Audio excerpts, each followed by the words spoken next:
Today I finished one of those books I was so excited about that when I got to the end, I was gutted that I'd finished it. Normally that happens when I read a well-crafted novel, but in this case, of all things, it was a biography of a past president of the United States of America. And no, not one of the great iconic ones that you'll find carved into Mount Rushmore.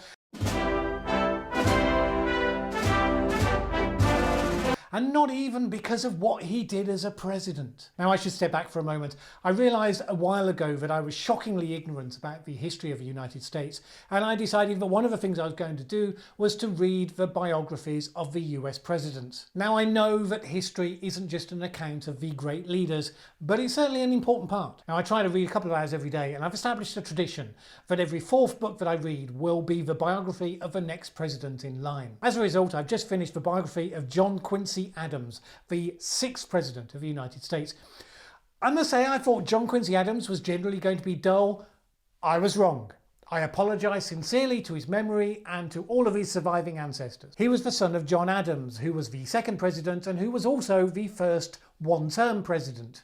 John Quincy Adams was very much like his father in many ways, not least that he turned out to be the 2nd one-term President. What I hadn't expected was that his story actually really took off after he'd been president. When all the others retired with varying degrees of exhaustion and bitterness after they'd been president, John Quincy Adams went back into Congress. He became a sort of powerful elder statesman who had nothing more to lose and could say what he really thought about the issues of the day that nobody else dared to address. So it was he who really powerfully first confronted the slave-owning states in the South. He used petitions presented by people who wanted to abolish slavery in their state to great rhetorical effect.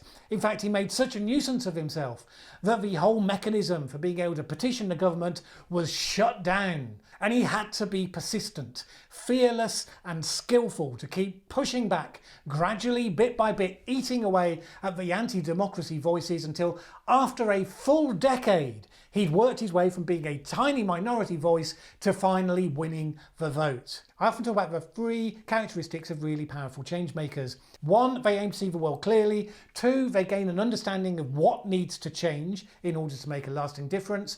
And 3, they learn how to make use of the mechanisms of change, to learn what works and what doesn't. John Quincy Adams was the living embodiment of those principles, even though of course he never articulated them in that way. From a very early age he studied harder than any of his contemporaries, and I mean a lot harder.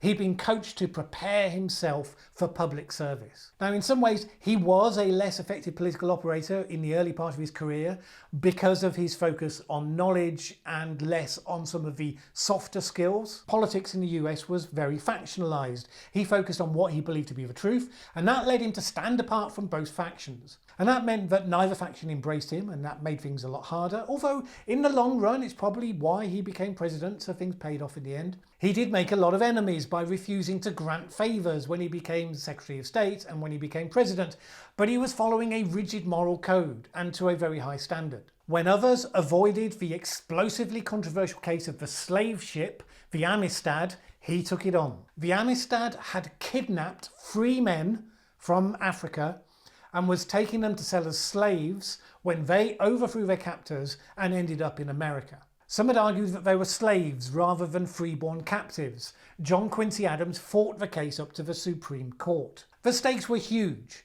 both for him, but of course mostly for the people whose lives he was trying to save.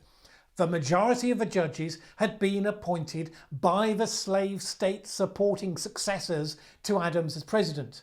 Many of them owned slaves themselves. He threw everything into his arguments that he could, forensically pulling apart the evidence, showing that these people could not have come from Cuba as slaves, but must have been kidnapped as free people in Africa. He had fought so many battles and lost by then, because this was just that point in history where the other side were on the ascendancy, and it wasn't looking good for these people. And then the final judgment came in, and it came in Adams's favour.